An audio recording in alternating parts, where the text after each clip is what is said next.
Olá, pessoas. Tá gravando, vou tentar.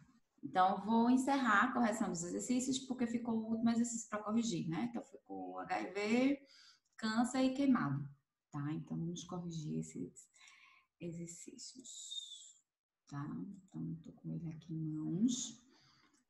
Enfim, então, vamos embora.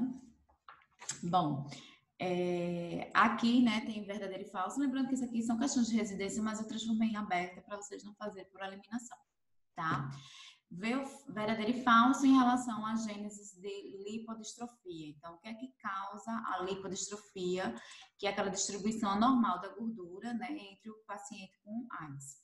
Então, o efeito do vírus, né, sobre a produção de cortisol, verdadeiro, né? Então, a gente viu que quando ele faz a terapia retroviral, né, então, de combate à replicação do vírus, seja por inibidores de protease ou inibidores da transcriptase reversa, aumenta o cortisol, tá? Então, por isso que ela é comparada até uma síndrome de Cushing, que a gente até estudou em renal, que é o paciente com cocó de búfalo, em algumas partes, né, abdômen, né? Então, basicamente nas extremidades, esse paciente tem uma atrofia e nas regiões centrais, né, ele tem um acúmulo de gordura, né, como gordura central.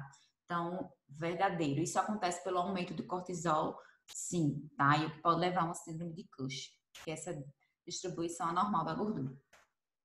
Aumento da atividade da citocromo P450, não. Os medicamentos da P450, na verdade, os medicamentos da AIDS, que são os inibidores de proteases, eles não vão aumentar a atividade da citocromo P450, não. Eles aqui não vai aumentar, ele vai inibir. Então, isso aqui está falso, porque não vai aumentar, ele vai inibir a atividade da citocromo P450. O que é essa citocromo P450? Então, basicamente, é uma proteína de caráter de fígado. Então, para que serve ela? Para ver a função do fígado. Então, basicamente, se o fígado está bom ou ruim, né, a gente olha a citocromo P450. Esse fígado não está bom. Por quê? Porque essa proteína P450, ela vai ser inibida. Tá? Então, por isso que a gente sabe que o fígado ele é responsável por fazer N reações metabólicas de carboidrato, lipídio e proteína. Então, basicamente, esse fígado não vai estar trabalhando tão bem. Vai queimar muita gordura em algumas partes e outras não, por conta justamente dessa inibição. Não aumenta a atividade, é a inibição dessa citocromo P450. Falso. Como era BCDE, essa era a letra B, era para marcar a letra B. A ação tóxica ação tóxica sobre a mitocôndria relacionada à terapia de retroviral. Então, esses medicamentos, eles têm uma ação tóxica na mitocôndria, sim. Então, elas começam a queimar muito. Na mitocôndria acontece a beta-oxidação, que é a queima de gordura. Então, isso é afetado, sim. Em alguns locais ela trabalha muito, e outros, né, como nas periferias, né, a gente vê nas nádegas, né, e já na região central ela trabalha pouco. Então, justamente pela toxicidade do medicamento sobre a mitocôndria. Homologia estrutural entre o sítio catalítico. Então, aqui está verdadeiro. Tá? E aí o próximo. Homologia estrutural entre o sítio catalítico dos inibidores de protease e uma proteína do metabolismo lipídico. Isso é verdade. Então, como eu falei em aula, existe uma semelhança muito grande entre o receptor da célula CD4 e o receptor do tecido adiposo. Então, eles são homólogos, eles são semelhantes. Então, como o receptor são semelhantes e o medicamento, ele interage com o receptor. Então, não tem como ele só interagir com o receptor da célula CD4. Ele interage com o receptor do tecido adiposo, porque eles são semelhantes, eles têm o mesmo sítio ativo, o mesmo sítio catalítico, tá? Então, por conta disso, não tem como inibir essa lipodistrofia. Então, é complicado. Desregulação na atividade do fator de necrose tumoral, verdade? Então, não só o fator de necrose tumoral, mas também as interleucinas de uma maneira geral, eles vão estar todo, como é que eu posso dizer, vai estar tudo desregulado. Tem até uma listinha aqui na apostila de residência. Deixa eu ver se ela está aqui, porque aí qualquer coisa. Deixa eu ver se eu acho aqui. Um segundo. Que tem uma parte, né, que fala justamente sobre essa lipodistrofia, né? Quais são os motivos, né? Além desses daqui que tem, né? Então, vou até acrescentar aqui para a gente trabalhar. Deixa eu ver. Apoptose, né? Apoptose. Vou aumentar aqui as questões. Apoptose. A apoptose é a morte celular, né, do tecido adiposo.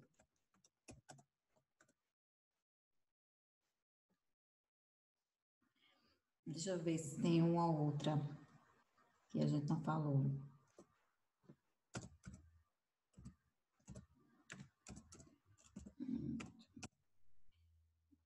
Então, aqui seria verdadeiro, que é morte do tecido adiposo em alguns locais por conta do medicamento. Desregulação da fator necrose verdadeiro, e esse aqui é verdadeiro.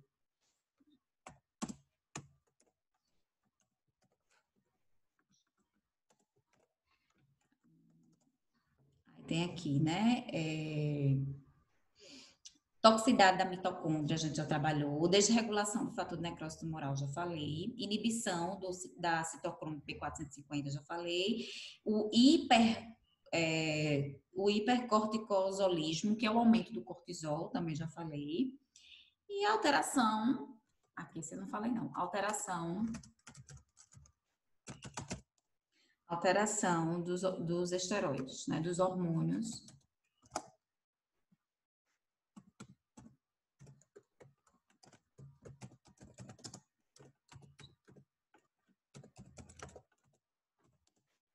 Então, testosterona, progesterona e estrógeno. Então, alterações nesses hormônios. Então, gente, todo medicamento, ele vai produzir isso. Por quê? Porque os mesmos receptores da CD4 são os receptores desses locais. Então, não tem como eles agirem só na CD4, já que eles têm os mesmos receptores, né, os mesmos situativos.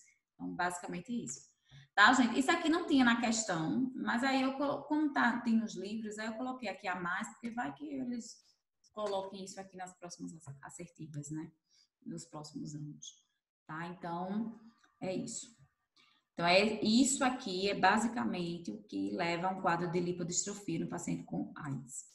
Cite todos os critérios atuais para o diagnóstico da síndrome consumptiva para o paciente com HIV, que esse também foi uma outra questão, né, de residência. Deixa eu abrir aqui a aula.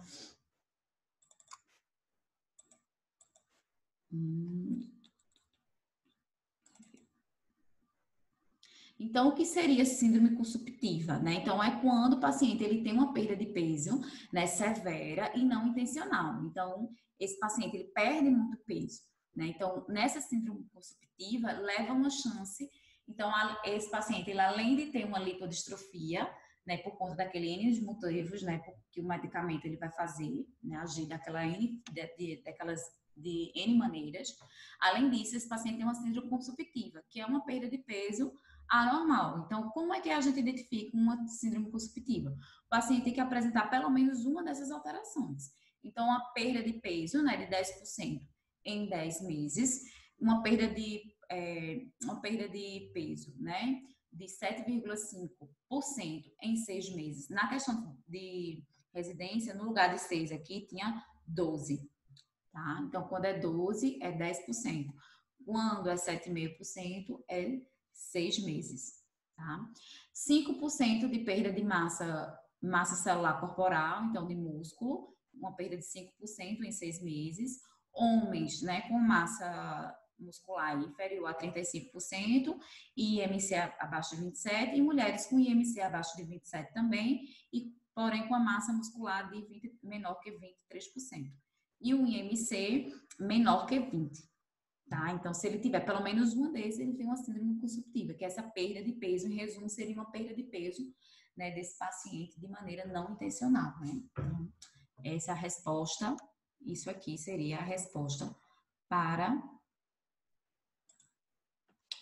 esta questão 2. Tá? Na questão 3, quais as recomendações nutricionais de proteína e energia para o paciente portador do vírus HIV na fase sintomática e assintomática? E aqui eu pedi quais as recomendações nutricionais de proteína e energia na parte de AIDS, então eu já vou responder tudo junto, tá?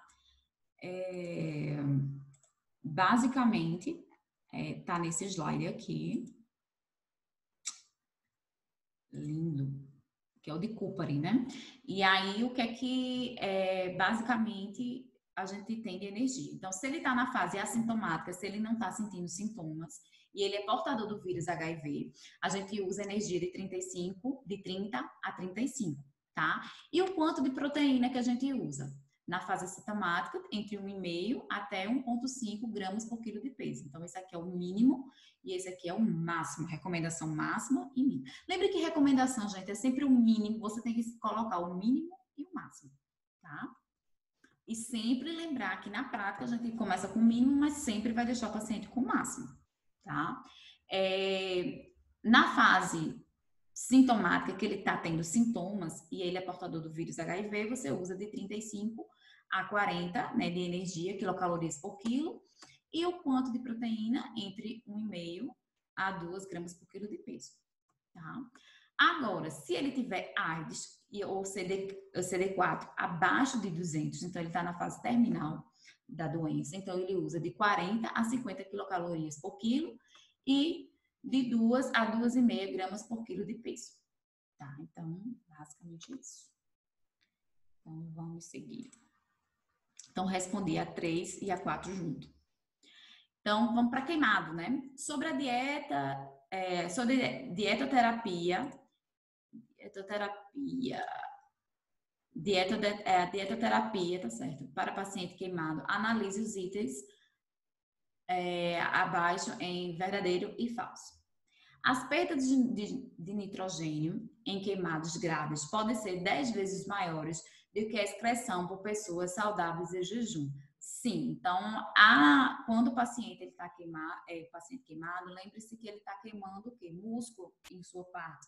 E aí, músculo, gente, tem o quê? Aminoácido. Aminoácido tem o quê? Nitrogênio. Né? Então, então, no músculo tem o quê? Proteína. Então, está queimando proteína. Se eu queimo proteína, eu estou queimando aminoácido. Se eu estou queimando aminoácido, você também está perdendo nitrogênio. Superior, né, a 10 vezes mais. Esse aí, minha filha, essa pegou de uma artigo, aí paciência, né? Você tem que fazer pelo contexto, né? Se ele vai perder, se o paciente queimado, ele perde mais proteína, nitrogênio, obviamente, considerada uma pessoa que está em jejum, né? Uma pessoa saudável que está em jejum. Basicamente, gente, o paciente que mais precisa de proteína, a recomendação maior que tem é o paciente com queimado de proteína. Chega a ser praticamente a recomendação de uma criança em fase de crescimento máximo. Né? Então, o maior que a gente vai ver em toda a nutrição clínica 1 e 2, o máximo que a gente bota de proteína é 2 gramas por quilo de peso. Esse aqui a gente pode estoparar para 2 a 3 gramas. Então, é o que mais precisa de proteína justamente para repor, né, fazer a reposição muscular. A oferta de carboidrato é fundamental para suprir as necessidades da área queimada, verdadeiro. E um dos compostos celulares do sistema imune, verdadeiro. Tá? Por quê? Paulo, não é a proteína fundamental? É também, tá? Só que aí ele não está dizendo que é a única, né? Então ele está dizendo que é fundamental para o sistema imune, sim, tá? Por quê, gente? Se você não coloca, você tem que colocar a dieta normoglicídica, até 60% de carboidrato. Se você coloca, por exemplo, abaixo, você bota lá 40%, 30% de carboidrato, você faz uma low carb. O que acontece? Esse paciente, ele vai ter um desvio da proteína. Então, a proteína, ao invés de servir para cicatrização e para melhorar o sistema imune, que esse paciente vai estar alterado justamente pela presença de anticorpos, porque né, sobre esse ferimento. Então, ou seja, a proteína, ela vai desviar de função. Então, ao invés dela promover cicatrização, ela vai ser usada como fonte de energia, porque você colocou pouco carboidrato. Então, é fundamental você colocar carboidrato na quantidade correta para que a proteína ela venha servir para o sistema imune, né? Formar as células de defesa e também e também cicatrizar. Então, para que ela consiga cicatrizar, você precisa botar carboidrato. É essencial colocar a quantidade correta de carboidrato para cicatrizar. Então, verdadeiro. A oferta da... Isso era uma questão de 1, 2, 3 e 4. Quem tiver com apostila de residência pode até confirmar isso. As ofertas de lipídios proporcionam melhor balanço nitrogenado. Mesma coisa. Balanço nitrogenado, gente, é proteína, certo? Então, balanço nitrogenado é o quê? É o que você está ingerindo e o que está saindo na urina. Então, é a diferença. Então, o que é balanço nitrogenado? Seria a relação entre o que você está ingerindo e o que está entrando e o que está saindo através da urina. Então, basicamente, faz essa diferença. Então, por exemplo, um paciente que está com balanço nitrogenado negativo, ou seja, ele está perdendo mais proteína, urinando mais proteína do que está ingerindo, isso não é bom, porque ele não consegue hipertrofiar, ele não consegue cicatrizar. Então, ou seja, ele já tem que manter o balanço nitrogenado positivo, né? E aí, para você manter o balanço nitrogenado neutro ou positivo, você tem que colocar lipídios, sim, na quantidade correta, para que ele forneça a função dele, que é de energia. Se não, é a mesma coisa do carboidrato da questão anterior. Se você não coloca lipídio na quantidade certa, essa proteína, ao invés de servir da cicatrização, vai servir, ter um desvio de função, vai servir como uma fonte de energia. Então, não faz sentido. Verdadeiro. A oferta de lipídios diminui problemas gerados com a administração excessiva de glicose. Sim, porque o lipídio, ele diminui o índice glicêmico dos alimentos. Verdadeiro. A oferta de 2 a 3 gramas de proteína, de um modo geral, supre a necessidade diária do paciente queimado grave. Sim, verdadeiro. Eita, peraí. Ah, meu Deus. Isso é normal, igual vocês. Bom, verdadeiro. Então, as assertivas, né? A alternativa era uma alternativa que tinha lá 1, 2, 3, 4, 5, estavam corretas. Analise as afirmativas em verdadeiro e falso sobre os cuidados nutricionais do paciente queimado. Também era uma questão de residência 1, 3 e 4, tá? Pacientes com superfície corporal queimada igual ou inferior a 20% necessita de suporte nutricional enteral por sonda, a fim de obter adequado aporte proteico calórico. Gente, sonda paciente queimado não é obrigatório. Então, a gente já estudou isso no semestre passado, que sonda é quando o paciente não ingere 60%, abaixo de 60% da dieta. Aí é sonda. Então, veja, ele pode, não estou dizendo que um paciente que está com o corpo, né, com 20% do seu corpo está queimado, não estou dizendo que ele não vai ser sonda, certeza. Vai depender da ingestão alimentar dele. Então, não é obrigatoriamente isso acontecer, não. Né? Ele, do jeito que ele está falando aí, que está dizendo que o paciente com esse tipo de queimadura necessita. Não necessita. Tá? Ele pode conseguir isso por via oral, sim. Bom, a oferta de carboidrato é fundamental, já que a área queimada e componentes celulares do sistema imune são consumidores de glicose. Verdadeiro. Então, a gente já respondeu na questão anterior, ela só praticamente fez repetir. Por isso que eu digo, ó, gente, a aprovação na prova de residência é resolução de questões. Então, por exemplo, as questões que vocês têm, né, de nutrição clínica 1, nutrição clínica 2, respondam todas, né, porque elas repetem. Então, basicamente é isso. O carboidrato é essencial, sim, para o queimado, porque se você coloca proteína, pouco carboidrato, a proteína vai servir para formar glicose como fonte de energia, né? E pela gliconeogênese, ela não forma a proteína, não vira glicose. Então, ela vai, ao invés de cicatrizar, vai servir como fonte de energia, vai desviar a função. Então, não é isso que a gente quer. Verdadeiro. A oferta de lipídios deve fornecer de 25% a 30% do valor energético total, suprir ácidos graxos essenciais e proporcionar, né? Propiciar uma melhor balança nitrogenado. Verdadeiro, sim. Tá? Então, a oferta de lipídio é normal e tem que ser basicamente ácidos graxos essenciais, principalmente ômega 3, para evitar a inflamação, né? E deve proporcionar um balanço nitrogenado adequado. Sim. A relação quilocaloria não proteica barra nitrogênio deve ser de 100 para 1, verdadeiro, e deve ser mantido numa dieta de 2 a 3 gramas por quilo de peso, também verdadeiro. Gente, o que é essa quilocaloria não proteica dividida pelo nitrogênio? Isso, na prática, ninguém faz isso, olha, ninguém calcula isso, né? Mas eu vou explicar para vocês como funciona. Acho que vocês devem ter visto isso em métodos biológicos no 5º período, quando vocês estudaram CEP, né, o coeficiente de eficácia proteica, vocês devem ter estudado o NPR, NPU, o NDPCAL, né? Então, são processos para avaliar a qualidade da proteína. Então, se você vai dizer se essa proteína é boa ou se essa proteína é ruim, esse é um método. E nesse método tem que ficar, nesse cardápio do paciente, tem que ficar de 100 para 1. A quilocaloria não proteica dividido por nitrogênio.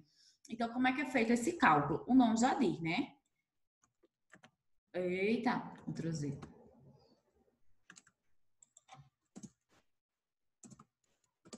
O nome já diz, né? Quilocaloria não proteica dividido pelo nitrogênio. Então, como é que a gente faz isso na prática? O que é essa caloria não proteica? Gente, quem é que fornece calorias? Proteína, carboidrato, lipídio. Minerais e vitaminas não dão calorias, certo? Não engorda, não emagrece, não dão, tá? Então, eles ajudam no sistema imune, em outros processos. Mas eles não geram, micronutrientes não geram energia. Então, quem engorda, quem dá energia é carboidrato, lipídio e proteína, certo? Só que ele quer uma caloria. Então, quem gera caloria? Esses 3, carboidrato, lipídio e proteína. Só que ele quer uma caloria não proteica. Então, caloria não proteica, quem é? É a caloria.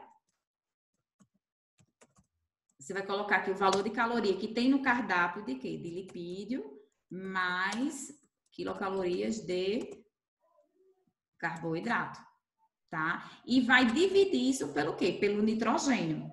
Como é que eu calculo o nitrogênio? Você vai colocar a quantidade em gramas de proteína que você utilizou no cardápio e vai pegar este valor e dividir por 6,25. Acho que vocês viram isso em avaliação nutricional também, né? Então, por exemplo, se eu quiser saber o quanto que eu tenho de nitrogênio em 60 gramas, por exemplo.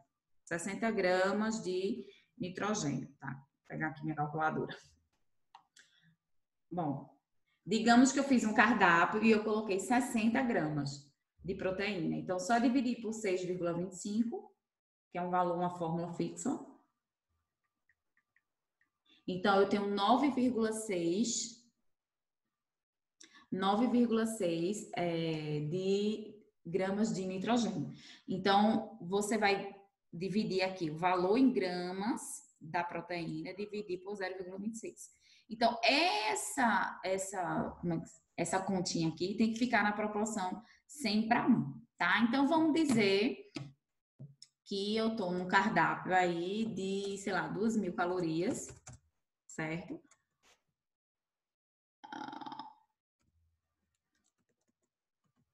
E aí, vamos dizer que eu tenho aqui, botar 1.200 carboidrato, botar 1.000 carboidrato, 1.000 calorias, tá? Carboidrato, vou botar aí 300 de lipídio, sobra e de proteína. Vou botar aqui. Eita! Não, meu filho, volte. E proteína, vou botar aqui. Que sobra, né? Que aí é 700 calorias, certo?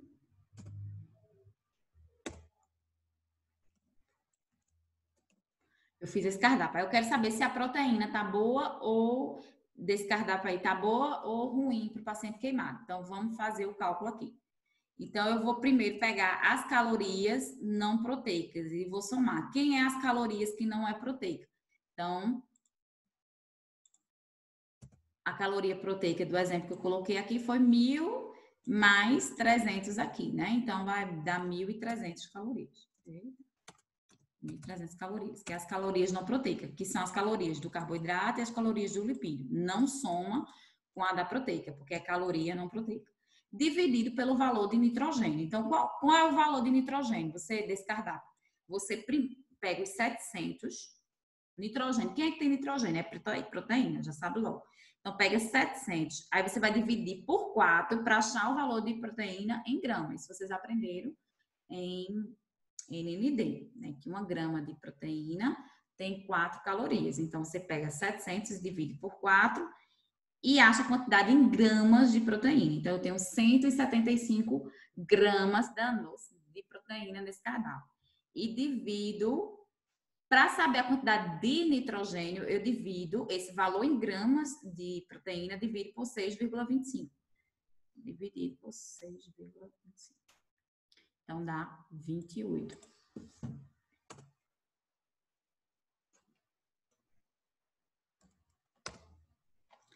Tá? Então, se eu pegar 1.300, aqui não tem que dar 1, né? Então, você faz uma divisão simplificada. Então, divide aí por 28.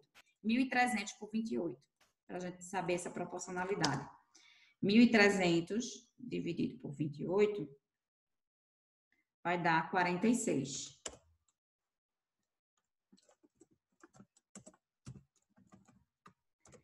E 28 dividido por 28 vai dar 1. Então, esse cardápio não tá boa a proporção, tá? Porque essa proporção aqui era para dar 6 de 100 para 1. Então, teoricamente, seria isso. Na prática, minha gente, ninguém faz e ninguém adequa isso aí, não, tá? Agora, o que é que a gente adequa?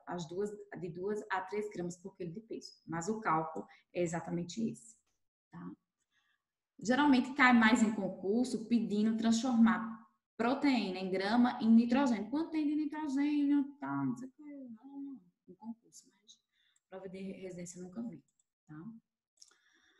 Bom, verdadeiro, então tudo verdadeiro, só esse primeiro aqui que deu falso, né? Certo? Então, o resto tudo verdadeiro. Bom, quais as recomendações nutricionais de um paciente queimado? Cadê? Eu tô com a cabeça aqui no meio, deixa eu tirar eu aqui. Bom, quais as recomendações nutricionais para o paciente queimado em relação aos macronutrientes? E o valor, né, e o cálculo energético depende de quais fatores. Então, assim, eu não botei aqui, mas considere aí, corrijam aí, Toronto, de acordo com Toronto.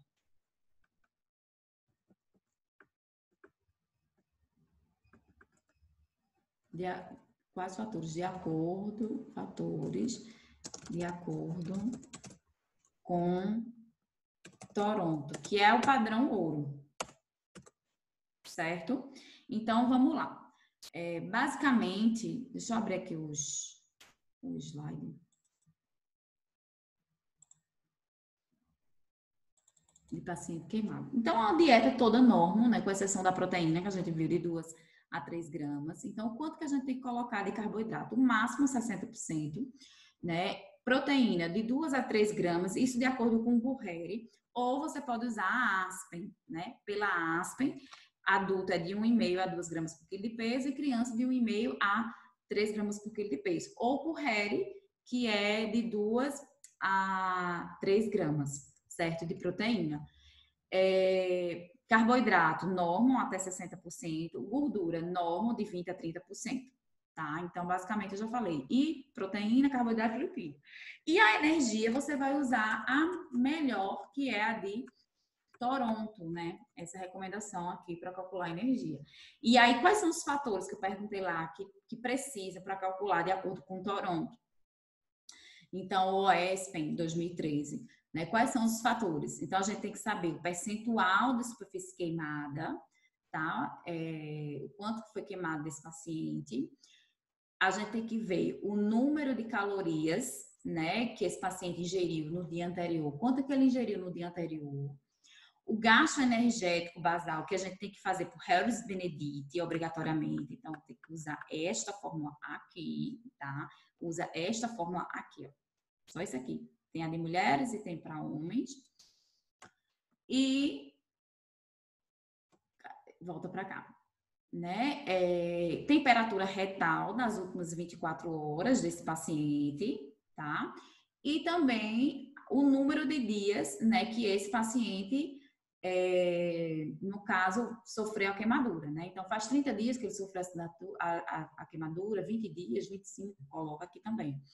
E o fator atividade, né? Se ele está acamado é 1,2, ou seja, se ele tiver sem suporte ventilatório mecânico, então usa acamado 1,2, deambula, aquele que anda pouco, 1,3, ativo, né? Que sobe do primeiro andar até o sexto andar do hospital, quase isso não acontece.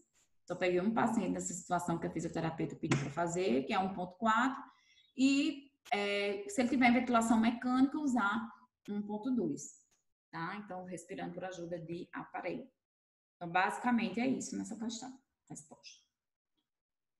Cita os alimentos não indicados para paciente em um tratamento de iodoterapia. Então, gema de ovo, né? Ou, no caso, o leite, né? Para esse paciente. E o sal, né? Os alimentos industrializados, né? Porque todo sal é iodado. Então, basicamente, esses 4, né?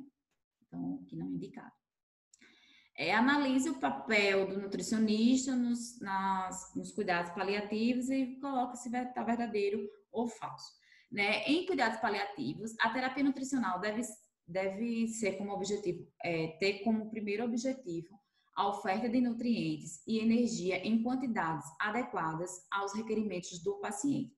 Gente, a gente tem que colocar para o paciente a quantidade certa.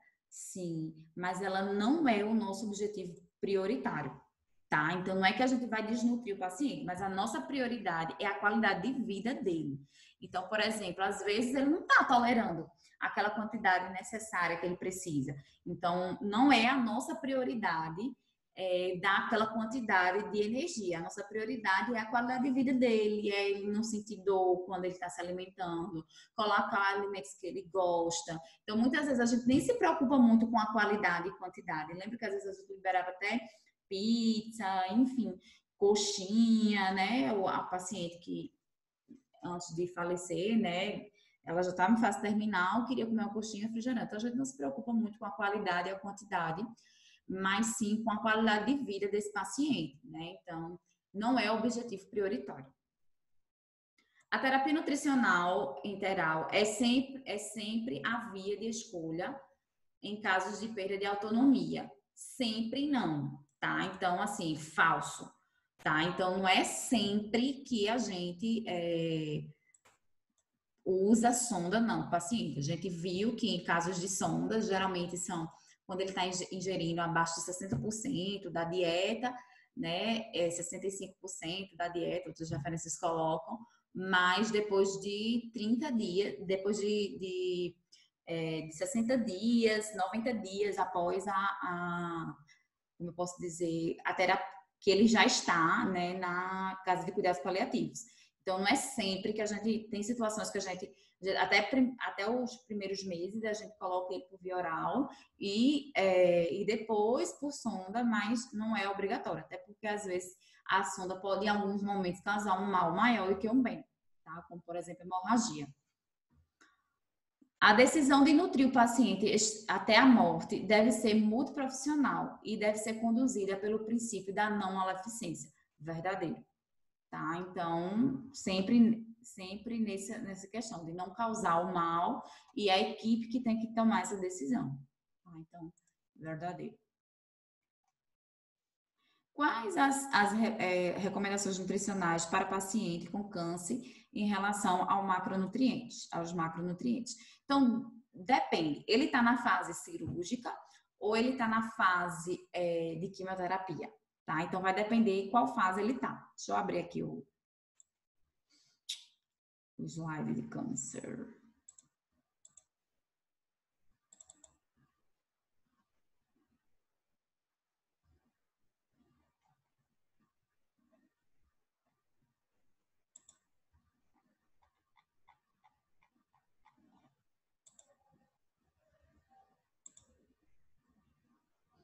tá? Então, paciente crítico, aqui. Então, se ele tiver em quimioterapia ou radioterapia, então, como é que tem que ser a energia? De acordo com o estado nutricional. Se for desnutrido, você vai usar, né, de 30 a 35 quilocalorias por quilo. Então, vai pegar 35 e multiplicar pelo peso. Se ele for manutenção de peso, é de 25 a 30, se ele for trófico. E se ele for obeso, você usa de 20 a 25 quilocalorias por quilo dia, tá? E a proteína depende do estresse. Se ele não tiver nenhum estresse, é normoproteica, de 1 a 1,2. Se ele tiver estresse moderado, é de 1,2 a 1,5. Se ele tiver com estresse grave, desnutrição grave, aí você vem para desnutrição ou desnutrição grave, você vem para cá, 1,5 a 2 gramas por quilo de peso. Se ele tiver na cirurgia, né, no pré e no pós-operatório, né, ele não está fazendo químio, mas ele está aguardando na cirurgia ou acabou de fazer a cirurgia, você usa de 30 a 35 quilocalorias por quilo, né? E no caso, se ele tiver sepsis, sempre você vai usar de 20 a 25 quilocalorias por quilo. E a proteína é estresse moderado de 1,2 a 1,5 gramas por quilo de peso, tá? Então, basicamente isso. Então, ela é uma dieta hiperproteica nessa situação. De estresse grave de 1,5 a 2 gramas. De estresse grave aí é desnutrição, tá? Então, que albumina muito baixa, né? Como aquele paciente, seu Nilton, como eu mostrei para vocês, que a albumina estava 2,8, né? Então, teria que estar acima de 3,5. Um paciente de estresse grave. Então, tem que usar de 1,5 a 2 gramas por quilo de peso. Então, é essa a resposta, tá? Então, desta questão. E aí, fins, terminei. Não tem mais nenhum exercício para corrigir. Menino. Top. Bom, pessoas, então, já sabem, né? Dúvidas, né? Me procurem, não fiquem com dúvida, né? Então, importante é aprender o conteúdo. Eita, como é a nossa última aula, então vou fazer minha despedida. Cadê? Eu quero eu com a cabeçona. Cadê? Peraí, viu? Sei não. Ah, vou fazer com a cabecinha mesmo, pequenininha. Oh, meu Deus. Foi triste. Bom, deixa eu fechar essas coisas. Oxi. Que... Ó, sou enrolada nesse programa, viu? Pela fé. Aqui. Enfim, gente, queria agradecer a vocês, né, por mais um semestre que a gente se encerra, né, com sucesso. A gente sabe que a gente teve vários e vários problemas de energia, de trava, e volta, e Marília aparece atrapalhando, e quebra, e a imagem às vezes fica torta. Enfim, a gente passou por várias dificuldades. Né? Mas eu acredito que o principal aconteceu. Aqueles que souberam aproveitar este momento de pandemia para estudar, eu tenho certeza que vocês conseguiram aprender, que isso é o mais importante. Né? Então, até estudantes falaram que, professora, eu estou aprendendo mais nesse formato, porque como as aulas são gravadas, eu fico repetindo, né, os vídeos, então eu fico revendo os vídeos em outras situações. Então, ótimo, né? Então, pessoas têm me procurado para tirar dúvida. Então, assim, eu tenho muito orgulho de vocês, porque eu me surpreendi, porque eu achei que vocês iam cagar para a disciplina. Tipo assim, o povo não vai assistir aula, o povo não vai me procurar para tirar dúvida, o povo não tá nem aí, eu vou fazer a minha parte, né? Mas eu vi que não, que vocês não fizeram, a maioria de vocês estão assistindo a aula pra caramba, estão respondendo os exercícios, estão tirando dúvida, então estão botando para quebrar. Então, assim, gente, é o que eu digo, vaga para nutrição sempre tem, agora para poucos profissionais, porque poucos estão qualificados. Então, parabéns por vocês, né, ter se empenhado, né, com a disciplina, né, vai desculpando qualquer coisa, porque assim, eu queria muito assim ser blogueira, eu queria muito ser, não é, desenrolada nessas técnicas, nesses programas, eu queria ser top, mas aí, infelizmente ainda não sou, mas eu acredito que o principal, que é a dietoterapia de cada patologia que a gente trabalhou esse semestre, aconteceu, a gente não ficou um assunto sem ser dado, então, todo o conteúdo foi dado, então assim, eu me arrepio. Então, assim, graças a Deus, a gente, apesar das dificuldades, a gente conseguiu finalizar o semestre. E o mais importante de tudo é que vocês não vão atrasar o curso de vocês. Então, vocês vão conseguir, né, terminar no prazo certo, né? Então, não sei dos estágios, né? Vamos torcer para esse negócio normalizar, né? Mas em relação a do primeiro período até o sexto período, não vai ter atraso, né? Em relação aos estágios, eu ainda não sei como é que vai ser, minha gente. Tem que ver aí com o Josi Cleibson. Mas eu acredito que vai dar tudo certo, né? E assim, gente, atualmente realmente não tem condições nenhuma de receber estudante. Eu que trabalho no hospital, sei o que é isso. Então, vocês iam lá para pegar a doença, tá? Vocês querem pegar a doença, então venha para o hospital. Né? Então, vocês iam pegar a doença. Ninguém tem tempo nem de ensinar nada para vocês, porque é tanto paciente que ninguém tem nem tempo de parar assim, ó, meu filho, ó, isso aqui é uma líquida pastosa. Aí tá a agonia toda. Então, assim, realmente não tem condição de receber estagiário. Mas, assim, agradeço a vocês por tudo. Vai me perdoando se eu falei alguma coisa, se eu disse alguma coisa, se não gostou. Enfim, minha intenção realmente foi a melhor de dar aprendizagem. Isso sempre, tá? Então, boas férias para vocês. A galera que quer residência, não dou férias, tá? A galera que quer residência é pegar as questões de nutrição clínica 1 e responder todas, tá? Inclusive, acho que eu já mandei para Fabiana e também já mandei para dona Bruna, que já devem estar passados, mandei pelo Zap, tá? As questões de nutrição clínica 1 e 2 de residência, já com gabarito. Então, gente, é botar para lascar, para estudar essas questões, revisar todas essas questões nas férias, tá? Porque senão não passa não. Não se iluda não. Ah, eu vou passar. Não passa, tá? Tem que rever. As questões que você tiver dificuldade, que errar, pesquisar em livro, pesquisar na internet, pesquisar em artigo, porque ela coloca muito coisa de artigo. Em livro. Se vira, minha gente. Tem que meter o aço para estudar, entendeu? Tem que ficar com a boca aberta esperando a vida trazer boas coisas, não. A gente tem que correr atrás, tá? Orar, colocar Deus em primeiro lugar, segurar na mão de Deus e corre, vai, né? Faz a parte de vocês. Revisar esses exercícios. Então, ou seja, quem vai fazer a prova de residência vai revisar, né, as questões de nutrição clínica 1 e, aliás, revisar as questões de nutrição clínica 2 e refazer, né? E fazer a de nutrição clínica 1. Então, boa sorte para vocês que vão estudar aí nas férias, né? Quem não vai estudar nas férias, descansa, né? Porque quando começar a parte de estágio, vai ser, ó, punk, vai ser cobrado bastante. Então, por isso, é às vezes até bom você fazer uma boa revisão, tá? Enfim, gente, beijo. Estou disponível, né, até junho, final de junho. Julho é minhas férias, aí vocês sabem, né, eu desligo do mundo e desapareço. Mas depois eu volto em agosto. Desejo sorte, sucesso nos estágios, que vocês se deem super bem. E precisando de mim, ó, dá um grito, né, que a gente tá aqui para ajudar. O que eu souber, né, e o que eu puder ajudar, vou estar com vocês. Você tem muita falta, já estou sentindo do presencial, né, mas querendo ou não, a gente online ainda está mantendo contato. Mas aí vocês vão, né? A bicharada aqui fica com os olhos cheios d'água falando. Mas Deus abençoe vocês. Sucesso, cheiro no oi. E se cuidem, né? Se cuidem, que esse vídeo não tá pra brincadeira, não. Viu? Cheiro no oi e fui. Como sempre, me enrolando para fechar isso aqui. Achei. Aqui, parou. Oxe, parei não. Ai, meu Deus. Ai, Jesus. Ah, aqui.